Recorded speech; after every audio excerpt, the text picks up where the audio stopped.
I had been going to counseling, I had been doing the work, but I wasn't getting any better.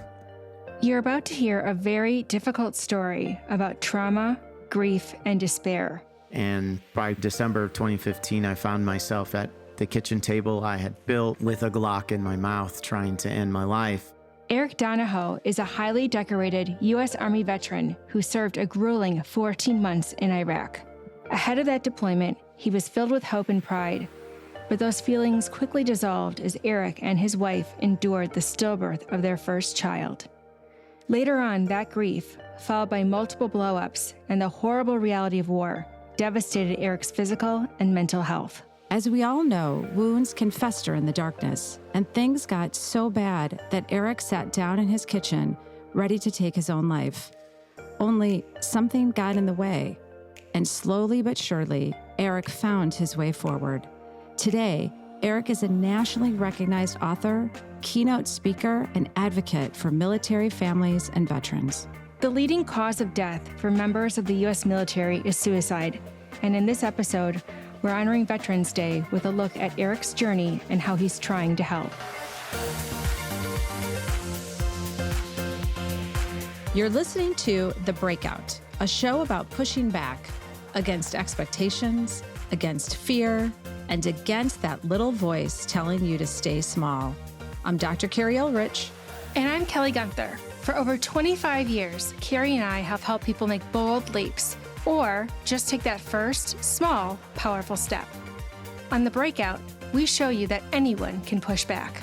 Because that's how we find our way forward.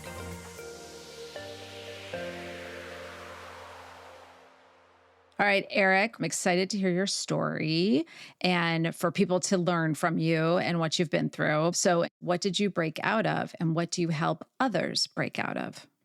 I broke out of the despair moral injury causes, and my mission in life right now is to help others do the same. I love that you're so mission-driven and helping others.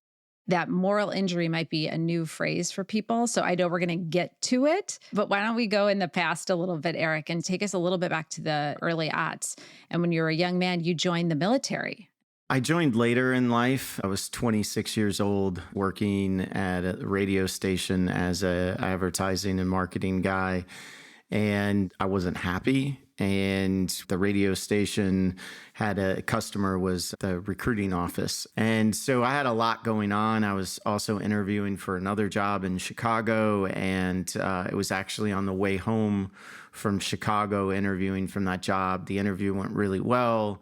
I was stuck in traffic. And that was when it hit me that if I didn't choose the Army, that I wouldn't be able to choose it again. I was getting too old for that sort of thing. And so I made the decision, and I spent 3 months getting in shape and went to basic training, airborne school, javelin school, and then I was assigned to my first duty station in Anchorage, Alaska.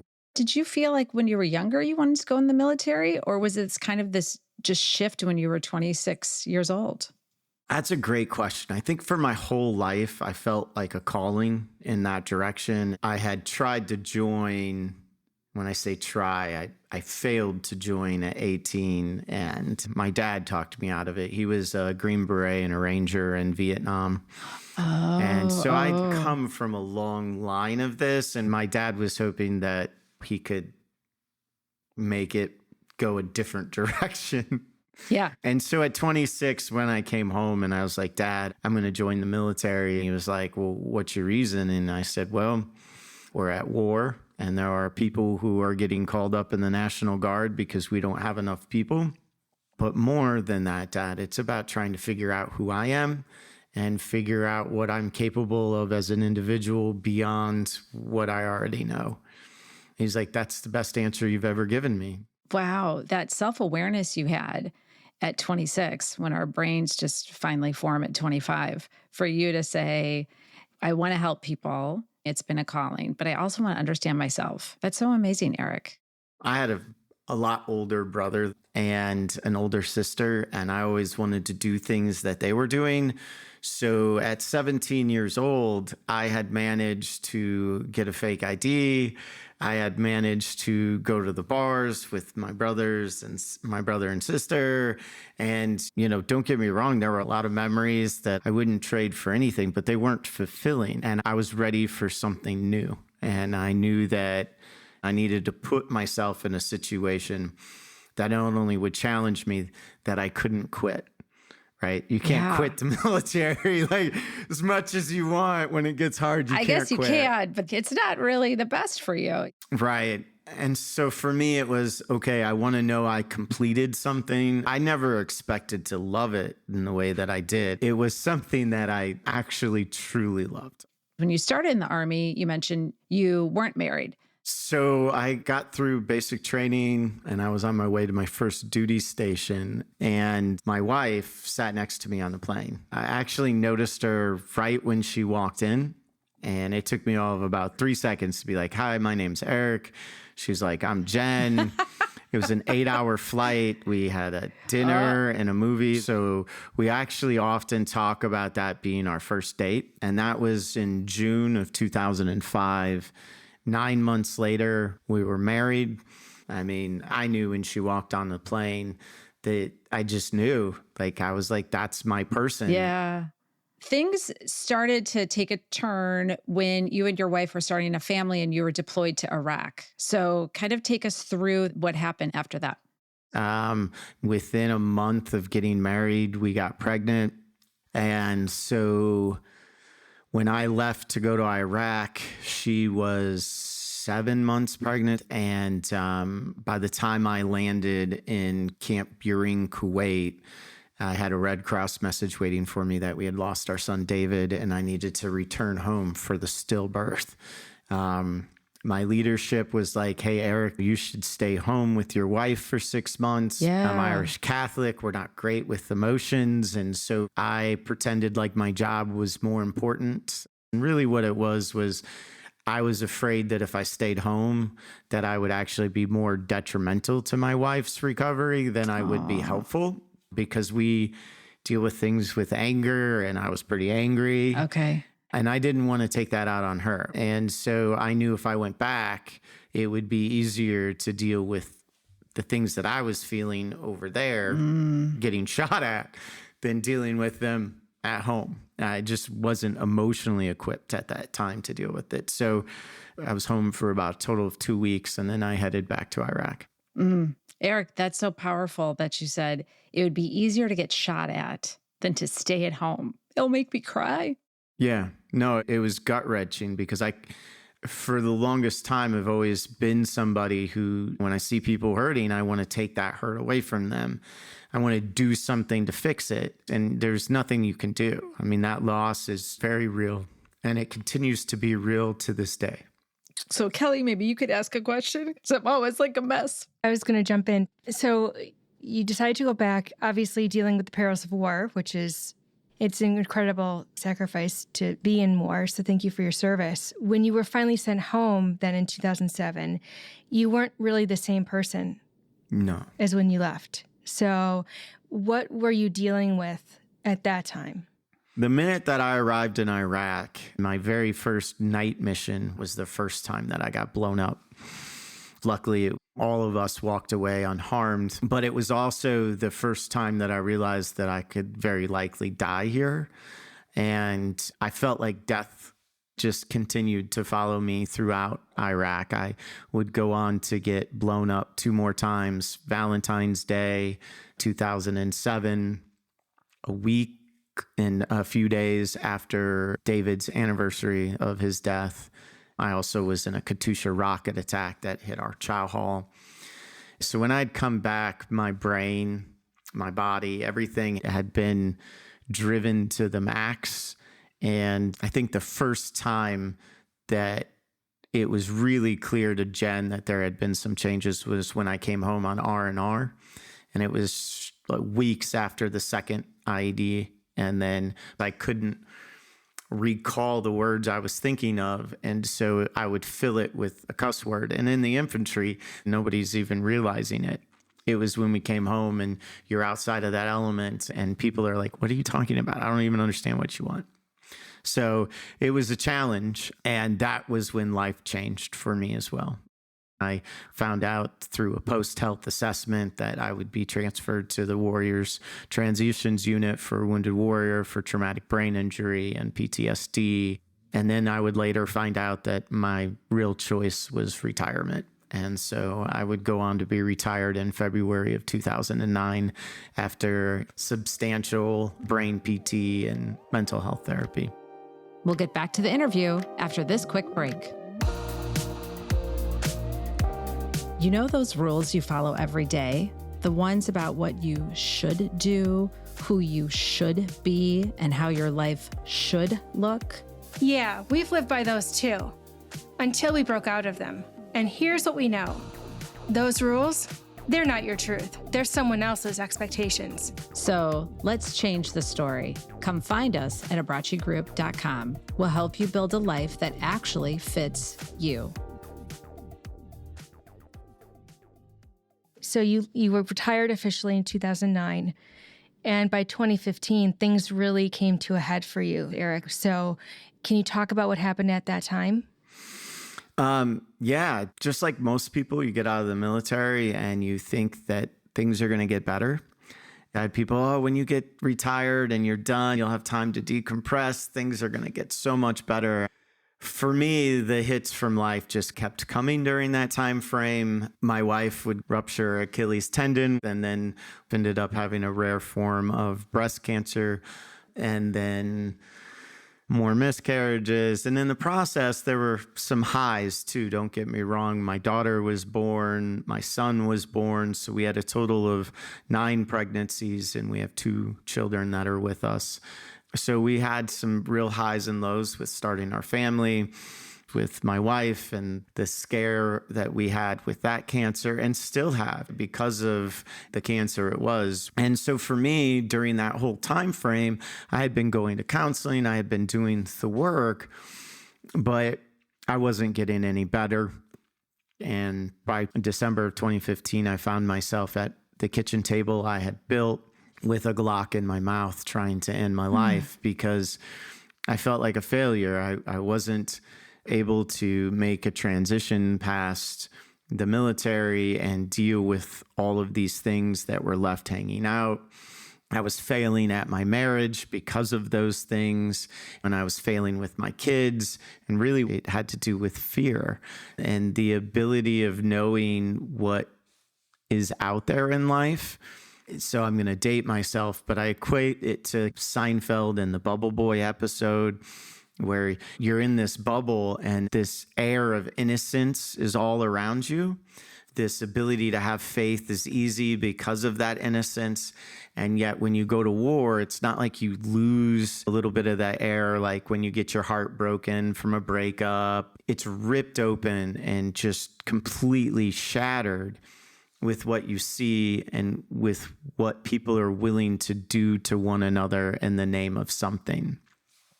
And so for me, all of these things had been compounding, and my wife was looking at getting a divorce. And so I just thought it would be easier and better for everyone to be without me. And I took my kids to daycare, and I came home that day, loaded my Glock, and for whatever reason, my Glock wouldn't fire anytime a bullet was in the chamber. I'd take out the bullet, clear the weapon, everything would work fine. I put the Glock in my mouth, and when I tried to squeeze the trigger, it would not budge. And so that day, when that didn't happen, I looked at the clock, and it was time to leave to go pick up my kids. And I had felt like I'd failed at killing myself. And I was like, I can't fail them. We can come back to it. There were other things I had not thought about during that time frame. Like my family was going to have to come home and find me there. Like, what was I thinking? So we're going to table this, and I'm going to go pick up my kids. That way I don't fail at that today. And I did that, pretended like nothing was wrong.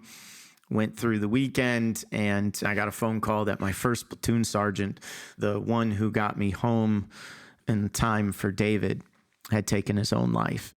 I was pretty angry about it. And then the irony, it wasn't lost on me. I was about to do that same thing to my whole family. And so I couldn't sleep, and I was up watching TBS, and Rocky came on. And there's just that scene in Rocky where he's outside watching his son. And he's like, life isn't about how hard you can hit. It's about how hard you can get hit and get back up and keep moving forward. And that was a light bulb moment for me. I realized that when life started hitting, there was just a point in time where I stopped getting back up. And then I called my best friend, Brent, who was my second platoon sergeant in the Scout Sniper platoon, and also like a big brother and a big friend. And he and I crafted and created a plan of attack for me. I knew that if I told Jen, she'd put me in the VA hospital, and that just wasn't going to work. And I'm not advocating like that to anybody out there, right? If you need to go, you need to go. But I knew for me in my heart that that was not going to be the right solution. And so he and I came up with a plan, and he said, if you deviate from that plan, I'm telling Jen, and you're getting checked into a hospital. And so there were regular check-ins, there was accountability, and I followed that plan to a T.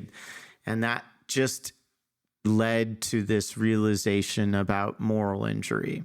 And that part of it is what really started to change my life.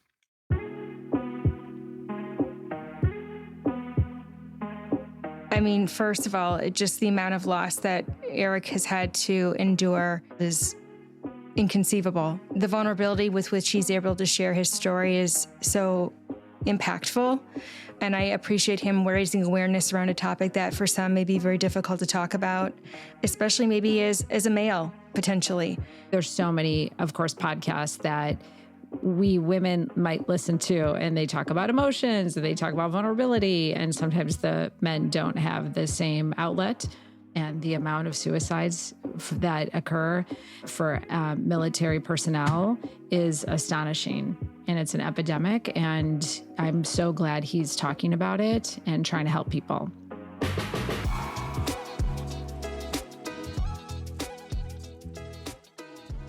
We talked about it earlier, Eric. What is that term, moral injury?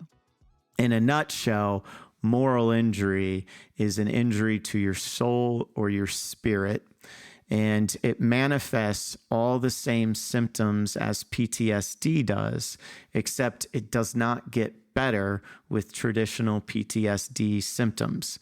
It also typically runs concurrent with PTSD, meaning if you have PTSD, you're likely to have moral injury as well. It's not something that we talk about, and when people do talk about it, they try to talk about it in a clinical sense, and they'll say things like, it's an injury to your moral compass. But that's not being intellectually honest. It's an injury to your spirit or soul, which over 90% of us in America, in this world, believe that we have a spirit and soul, regardless of whether you believe in my God or religion or any of those sort of things. That's why meditation and yoga and all of these things, I mean, these are billion-dollar industries, right? And they're based on us having that soul. And yet we're not talking about this injury. So in 2009, the chaplain who married my wife and I, who's also one of my wife's best friends, called me up to talk to me about moral injury. And it was the first time I had heard it. And I kind of just blew it off. And then fast forward to after my suicide attempt, 2016, I had applied to a program with No Barriers Warriors, where we climbed 3 mountains over the course of the climbing season. And it was on the first trip to the Gila Wilderness in the desert of all places, where I did not want to go. But my wife was like, if you don't get on that plane and go to the desert again, we're done. So I went, and it was in that time frame where she had sent me with rip outs from a book called Jesus Calling that I was supposed to read each day. And I was like, I'm not going to read them in the morning because my subconscious is going to direct me in that way. And I'm going to prove to my wife once and for all, God doesn't exist. Because that's who I was angry at. I wasn't mad at my wife. I wasn't mad at I was mad at God, right? I had grown up Catholic, and and going to Catholic grade school, and they tell you if you're good and you do good things, God's going to bless you. And that's not what happened. I lost my son. I lost 17 friends in combat. At this point, I had lost 13 friends to suicide. It's like, no, I'm pretty mad right now. We get through this whole trip, and we get to the very last day. And one of the reasons I didn't want to go on this trip is I had this reoccurring monstrous dream that would not leave me. And I was concerned I was going to have this dream on this trip. And the last night we get to the camp spot, and it's at this beautiful place, and we fall asleep. And that's when this dream starts. And for me, this time around, rather than try to fight it on my own, I said, God, I need your help. And for me in that moment, the dream just went away. And it was like this really brilliant, but yet soft white light. And I saw this figure coming towards me who I would picture Jesus to look like. And just for everyone out there, he's not white. I mean, if you've been to the Middle East, you understand that he's not likely going to be white. He's going to be brown of some color. And I see him coming, and instead of meeting him with the grace, the awe, the whatever, I just laid into him like he was enemy number one. I began to have what I entitle, and I talk about this in my book, my Lieutenant Dan moment. If you remember Forrest Gump, where he's in the hurricane, and then afterwards, there's just this peace.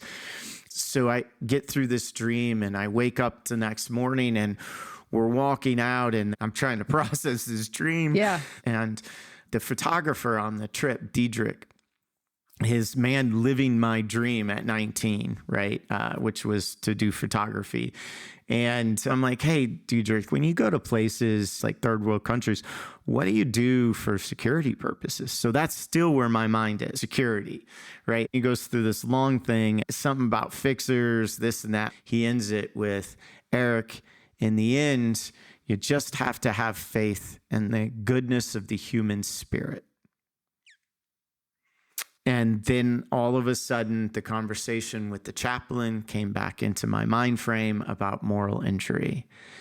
And I realized that's what I don't have. I don't have faith in anything except my ability to try my best to keep the people around me safe.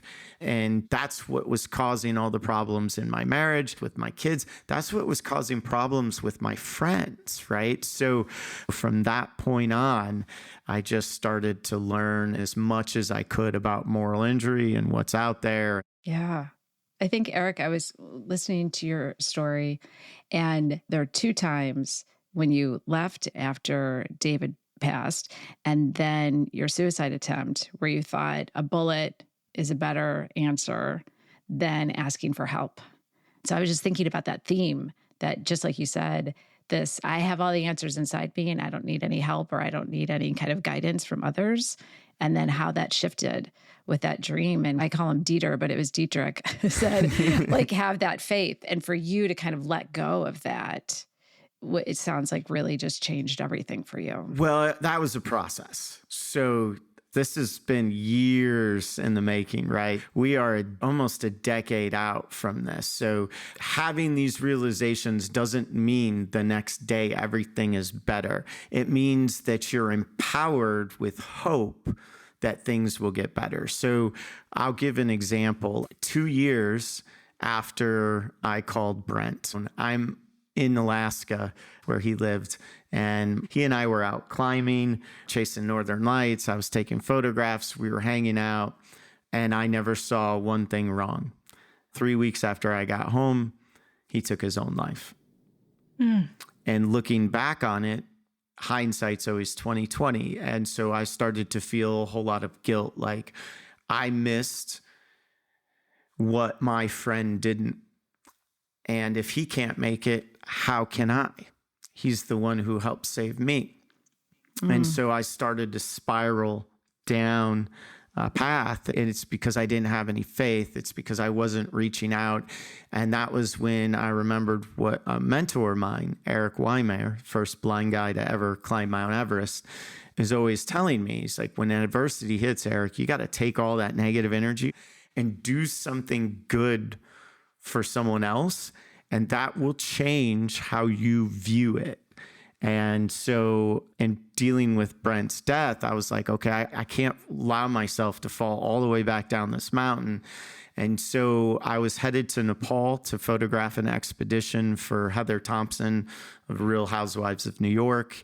And 2 days we were at a disabled children's center, and she was volunteering. We were bringing medical supplies, PAs, the whole 9 yards. And it was messaging the founder about the videography, the photography, like what we would be doing. And I asked Dende in the process of all of that, I was like, what can I do to help you, Dende? And he told me he needed 8 wheelchairs. And I was like, well, if I bring the money, can we buy them there? And he's like, no, Nepal doesn't have any wheelchair stores. And on top of it, 3 of those wheelchairs were for kids with cerebral palsy. And so I went back and I messaged Dende that I'd bring the 8 wheelchairs. And I had no idea how I was going to get wheelchairs there. I just knew that I needed to do this. So I called my friend Eric Donoho to ask him for some autographed books that I could sell to fundraise. And he's like, yeah, absolutely. I got your back. But, you know, I do have a friend that builds and delivers wheelchairs to disabled kids in developing countries. Would you like me to connect you to him? And I was like, absolutely. So not only did we bring the wheelchairs, but we flew in a wheelchair fitter and a wheelchair engineer from Kuwait to teach the disabled center how to care and fit these kids properly. And then I took those 8 wheelchairs over with me. In the process of doing that, I was smiling nonstop. And by the time that we got done putting the wheelchairs, I got back to the hotel and I was like, oh no. And I instantly went to the bathroom and it was coming out both ends. I'm in a third world country. This is expected. Yeah, right. So I start popping Exactly. Cipro. I'm going straight to the antibiotics. Long story short, I ended up needing to fly home. And I spent the next 8 days in the hospital because I had an antibiotic resistant form of salmonella that had created $50 size ulcers throughout my intestines. But I had a smile on my face the whole time and they couldn't figure out why. I'm laughing about all of this, but you know, it was really scary to everyone else. But to me, I was at peace. For the first time, I was at peace.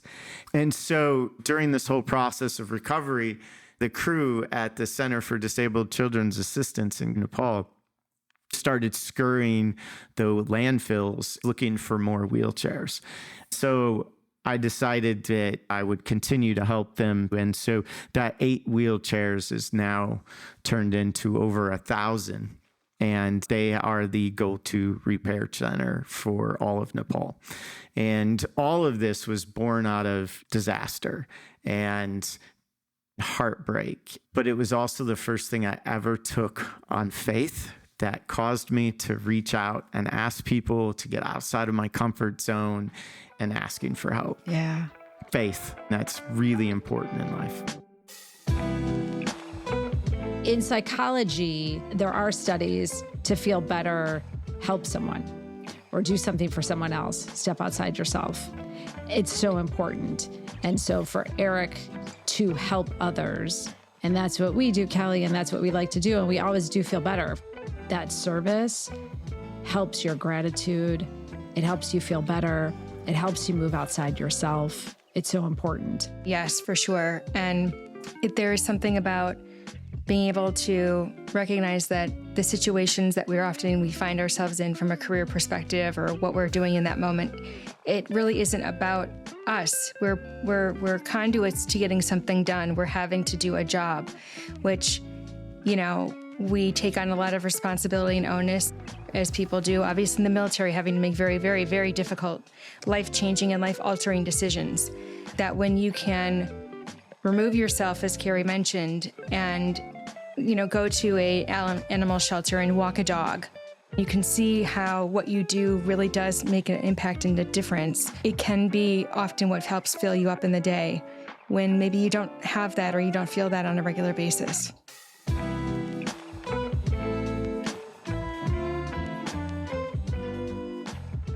It's such a beautiful story, Eric, having the faith, reaching out, putting yourself out there. There's such important lessons. And I think Kelly does have her favorite last question.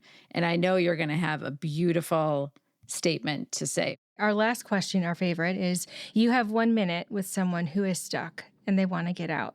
What would you tell them? Everything starts with a choice. We make choices the minute that we wake up in the morning to the minute that we go to bed.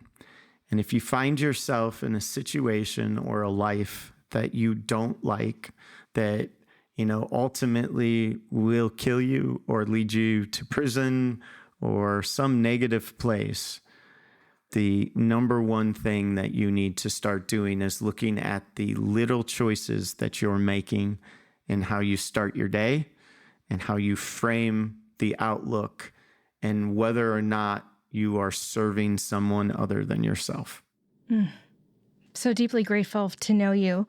Thank you for being so vulnerable and sharing your story. I mean, you've certainly experienced so much loss, but the courage and the resilience and that perseverance to see things through and kind of just surrender to, I don't have faith, I need faith, and to put yourself in a situation where you're giving back to others in a way that's helping feed your soul. It's incredible. Thank you so much for being with us, Eric. We really appreciate you. Thank you, Eric. I appreciate you guys. Thank you so much for having me. That was Eric Donoho, mental health warrior and advocate, and this is The Breakout.